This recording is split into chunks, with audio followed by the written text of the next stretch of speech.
og gitterkonstanten D.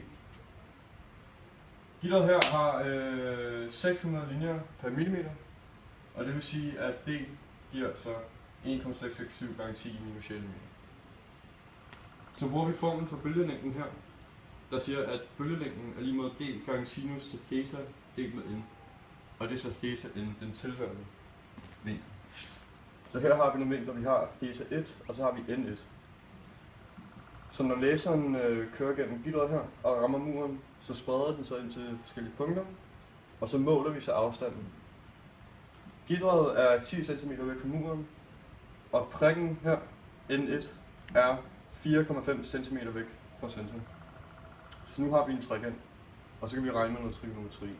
Så vi finder så theta ved at sige, at theta er lige med tangent til minus første til den tilhørende n, som er 4,5 delt med 10. Og så indsætter vi den i vores lambda-funktion, eller lambda-formel, og så får vi, at bølgelængden er 6,84 gange 10 minus 4.